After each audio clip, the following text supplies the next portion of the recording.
Hello, I'm Thomas Finney. I'm an analyst here with Osprey Flight Solutions, and I'm here to take you through this week's update. Over the last week, a total of 2,559 incidents have been registered by the Osprey system, and the analysis team has published 32 alerts, of which 4 were critical.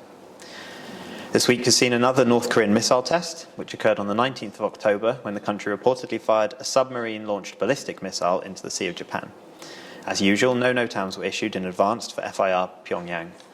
This latest launch comes off the back of a flurry of tests in September amid rising tensions on the Korean peninsula, as shown in this Explore graph.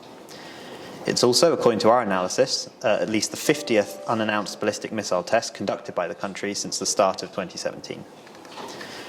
In the United States, 2 employees of Delta Airlines have been dismissed from their roles after they attempted to smuggle firearms from Hartsfield-Jackson International Airport to the Caribbean island of St. Martin. According to media reports, TSA officers recovered 11 undeclared and improperly packed weapons from a passenger's luggage. The individual was then linked to the 2 other employees who helped to source and transport the weapons.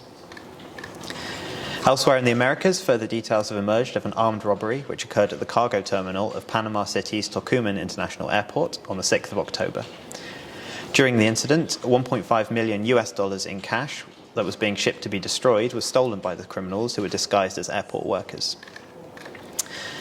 In pandemic-related news, the Indian Ministry of Civil Aviation has removed all limits on domestic flight schedules, effectively allowing operators to return to their pre-2020 levels of service. However, scheduled international passenger flights remain suspended, and as they have been since March 2020, with the exception of services conducted through one of India's 28 air bubble arrangements. The Indonesian holiday island of Bali has officially reopened to foreign tourists after 18 months of closure, although its international airport has maintained a very limited flight schedule, resulting in very few foreign nationals actually visiting the area so far.